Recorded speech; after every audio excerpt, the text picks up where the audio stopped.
Fala galerinha, tudo bem? Uma boa tarde. Eu recebi durante essa semana vários pedidos para que eu falasse um pouquinho sobre a lei de inquilinato na época de pandemia. E eu sei que muitas pessoas já falaram sobre isso, tem muitos ex-alunos meus que são advogados e que eu sigo e falaram muito bem sobre o tema, mas as pessoas que me seguem pediram para que eu falasse um pouquinho sobre isso. Então, eu estou agora, vou abordar um pouquinho sobre esse tema. E inicialmente eu gostaria de deixar aqui um alerta, né, para aquelas pessoas que possuem imóvel e locam imóvel, para que não peguem simplesmente aqueles modelos do Google, né? As pessoas pegam aqueles modelos prontos do Google, preenchem a qualificação das partes e utilizam aquele modelo pronto. Alguns modelos não possuem cláusulas importantes, as cláusulas devem ser analisadas pelo advogado. É o advogado o profissional capacitado para isso, ele que verifica se essas cláusulas elas estão válidas, se elas são prejudiciais ou não em um contrato. Por exemplo, eu já peguei cláusulas de contrato de locação que não previam multa, não previam ressarcimento em caso de danos ao imóvel. Então é muito importante que ocorra aí uma análise de um profissional, né, antes da celebração do contrato de locação. Então, só para iniciar, eu vou tentar ser breve. O contrato de locação, ele possui previsão lá na Lei 8.245 de 91, que é a conhecida Lei de Inquilinato, que dispõe sobre locações dos imóveis urbanos e os procedimentos pertinentes. Então, é nesta lei que nós temos todas as condições que podem ser impostas no contrato de locação comercial, como deve ser feito isso, a celebração deste contrato, em caso de morte do locador, como isso funciona, a cláusula que fala sobre sublocação, se eu posso locar para uma pessoa e essa outra pessoa, se ela pode sublocar ou não, de como deve ser convencionado o aluguel, por exemplo, o reajuste do aluguel, ele não pode ser vinculado ao salário mínimo, o aumento do aluguel não pode, o aluguel não pode utilizar como base para reajuste o salário mínimo. Enfim, são várias questões que essa lei ela estabelece que você deve se atentar no momento da celebração do contrato, dos deveres do locador e do locatário. Por exemplo, o locador ele deve entregar o local alugado, deve servir para uso a que se destina, deve garantir durante o tempo de locação o uso pacífico do imóvel, responder por vícios e defeitos anteriores à locação, então de repente uma infiltração que tenha no imóvel, algum problema com a energia elétrica, são todas as responsabilidades do locador. E também tem lá as responsabilidades do locatário: pagar pontualmente o aluguel, servir do imóvel para que se faça uma vistoria, restituir o imóvel da forma como ele recebeu. Então, para isso é necessário se fazer uma vistoria. Essa vistoria deve ser fotografada, filmada, para que você tenha provas da forma como esse imóvel foi entregue e da forma como ele será restituído. Tudo isso são critérios a serem adotados na locação. Então, nós temos aqui a lei que estabelece as condições. Aí, por exemplo, se eu quero, se o valor do aluguel ele está muito alto e eu quero, nós temos aqui a propositura de ação, de revisão de locação, nós temos ação renovatória em caso de contratos comerciais, né, para fins empresariais. Nós temos várias questões aqui que estabelecem como deve ser o contrato de locação. Agora, a pergunta, né, que não quer se calar, que todo mundo diz: mas, doutor Rogério, agora em pandemia eu posso parar de pagar o meu aluguel? Como funciona isso? Eu já expliquei em outros vídeos a questão da teoria da imprevisão.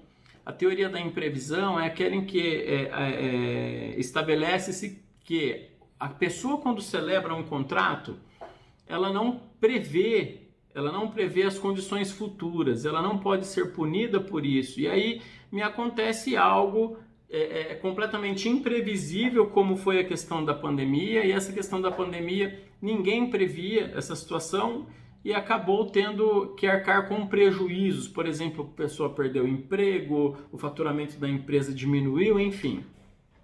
A teoria da imprevisão, ela possibilita que o Poder Judiciário venha a analisar novamente aquilo que foi decidido, tá ok? Só que todo mundo começou a fazer isso. Todo mundo, todas as pessoas começaram, né? Infelizmente, o brasileiro ele é oportunista, então muitas pessoas que não foram afetadas pela crise começaram a alegar para o Poder Judiciário que não tinham condições. Então, o que se deve levar em consideração é: você faz prova de que realmente você foi afetado pela crise? Então, para você requerer a teoria da imprevisão, você precisa fazer provas de que a crise lhe afetou e que você não conseguia prever. E aí você pede para que o Poder Judiciário reanalise essas condições. Muitos juízes no início da pandemia deferiram muitas liminares e deferiram mesmo reduzindo, né, o valor de contratos de locação, pagamentos de dívidas. Só que após, com o desenvolver da crise, os juízes também perceberam muitos oportunistas e passaram a indeferir também, porque eles entendem que isso também viola a segurança jurídica. Tudo aquilo que já foi estabelecido em um contrato celebrado entre as partes e tudo aquilo que já foi estabelecido pelo Poder Judiciário, se ele for revisto, realmente para que serve, né, a justiça, para que serve o Poder Judiciário? Então, os juízes também passaram a defender essa tese de que viola a segurança jurídica e passaram a indeferir a liminar. Perfeito? Então, é bom que se saibam disso. Onde eu quero chegar? Se existem contratos de locação em que o locador e o locatário estão com este problema, vocês podem entrar em um simples acordo. Se o locador ele não quer reduzir o valor do aluguel, não há outra escolha a não ser pagar. A pessoa não pode simplesmente falar: mas pela crise eu não vou pagar e vou deixar o meu aluguel em atraso. Perfeito. Ele entrará então com uma ação de despejo por falta de pagamento de locação dos aluguéis e o juiz vai deferir liminar. Um dos requisitos é que se faça o calção, então o proprietário do imóvel fará o calção. Ele apresentará o calção, acredito aí, se eu não me engano, são 3 valores de aluguel, então você vai lá e deposita aquele valor em juízo. Você deposita, por quê? Geralmente a pessoa, quando ela loca, ela deposita também 3 aluguéis, como calção lá para o contrato, né, dela. E aí o juiz evitando que essa pessoa possa ter um prejuízo, se esse contrato de locação for rescindido de forma indevida, ele pede o calção. Então, se você deposita o calção, o juiz ele defere a liminar de desocupação do imóvel por falta de pagamento. Pronto. É assim que o Poder Judiciário tem agido ultimamente.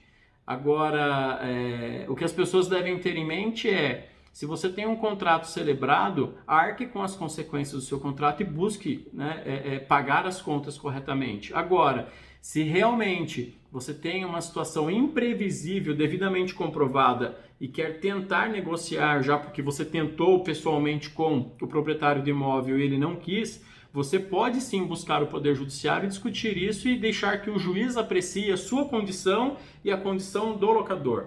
Porque muitas vezes o locador ele tem um único imóvel e utiliza deste único imóvel para sobreviver também. Né? Então é uma questão de bom senso. Agora, se é um locador que ele tem 50 imóveis e ele tem uma renda e consegue sobreviver, é óbvio que o juiz ele vai analisar a cada caso. Né? Só que para isso vocês devem levar essa discussão para o Poder Judiciário. Só para completar o vídeo, nós tivemos aqui